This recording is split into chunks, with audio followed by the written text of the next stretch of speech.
For as long as I can remember, I dreamed of owning a car that wasn't just a machine, but a symbol of everything I had worked for. To me, it wasn't about showing off, it wasn't about status. It was about the countless hours I had spent working late nights, saving every penny, and building towards something that was mine and mine alone. That car represented independence, freedom, and pride. But I learned the hard way that even when you give your all, even when you play by the rules and work harder than anyone around you, family favoritism and betrayal can rip it all away in an instant. They thought I would just swallow the pain, stay silent, and move on. But what they never expected was the day I would make them regret every selfish choice, every cruel word, and every ounce of disrespect. My revenge wasn't loud or impulsive. It was patient, calculated, and unforgettable. I wasn't born into a wealthy family. My parents weren't rich, and neither was I. Everything we had came from hard work and sacrifice. Growing up, I knew better than to ask for luxuries, but I always carried that dream of one day having a car that felt like mine. Something sleek, something I could point to and say, I earned that. While my sister coasted through life, shielded from responsibility, I was the one who took on part-time jobs as a teenager, skipped nights out with friends, and set money aside when everyone else was spending. By the time I was old enough, I had saved enough to buy my dream car. Driving it for the first time felt like validation for every ounce of sweat and struggle I had poured into those years. But while I was proud, my parents saw things differently. To them, I was the responsible one. The one who could handle setbacks, the one who could figure it out whenever life threw challenges my way. And because of that, they justified giving my sister every advantage, every second chance, and every excuse. When she failed at school, they covered for her. When she maxed out her credit cards, they bailed her out. And when she wanted something she couldn't afford, they made sure she got it, often at my expense. The breaking point came one afternoon when I came home and found the driveway empty. My dream car, the one I had poured years into saving for, was gone. At first, I thought it had been stolen, but when I confronted my parents, the truth was far worse. They had sold it. Sold it without telling me, without asking me, without even giving me the chance to fight for what was mine. And the reason? Because my sister wanted money to buy herself a new place to live, something worthy of her new lifestyle. I felt the air leave my lungs as their words sank in. They tried to justify it, saying she needed it more, that I could always buy another car, that I was stronger and would understand. But all I understood was betrayal. I stood in the home I had grown up in, surrounded by the people who were supposed to love and protect me, and realized they had chosen her wants over my years of sacrifice. I didn't yell. I didn't cry.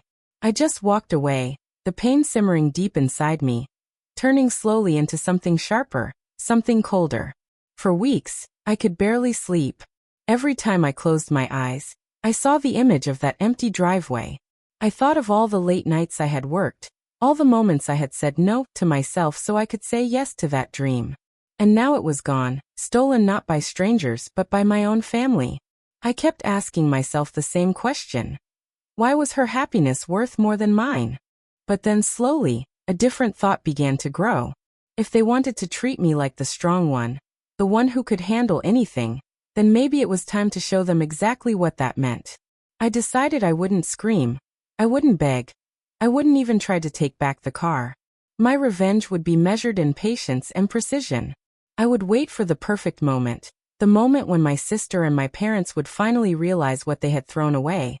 And I would make sure they paid back every cent and more. Over the next few years, I focused on myself. I built my career, made connections, and invested wisely. While my sister lived recklessly, burning through the money my parents handed her and racking up debt, I was quietly building something solid. I never bragged, never hinted at what I was planning, but deep down, I knew the day would come when they would need me more than I had ever needed them. And when that day came, I would be ready. It happened sooner than I expected. My sister's lavish lifestyle began to collapse under the weight of her irresponsibility. The debts piled up, her so-called friends vanished, and the apartment she had been so proud of was slipping through her fingers.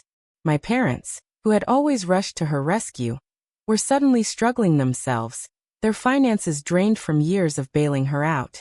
One evening, I got a call. My mother's voice was shaky as she explained the situation, asking if I could help, just until things got better.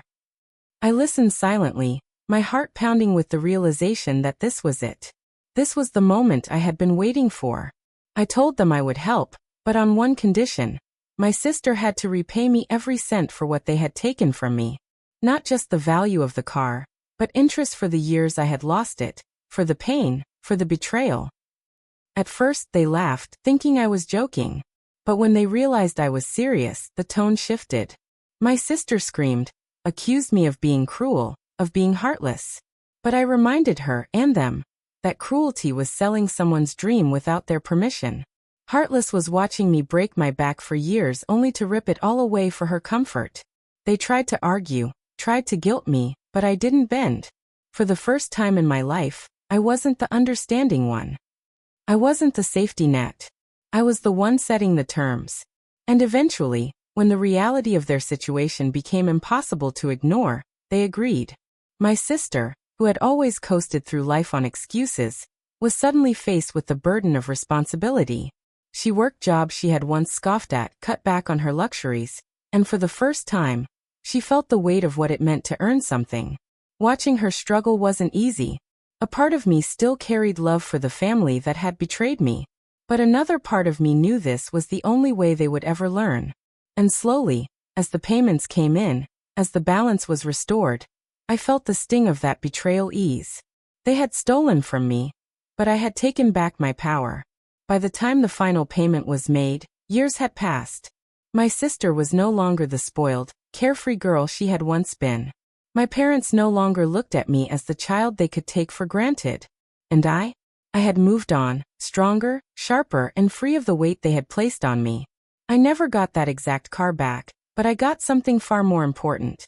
The knowledge that I didn't need their approval, their love, or their validation to be whole. In the end, my revenge wasn't just about the money. It was about balance. It was about teaching them that choices have consequences, that betrayal has a cost, and that even the strongest person has limits. They thought I would forgive, forget, and continue giving. But I showed them that respect is earned, not demanded, and once broken, it cannot be restored so easily. So I ask you this.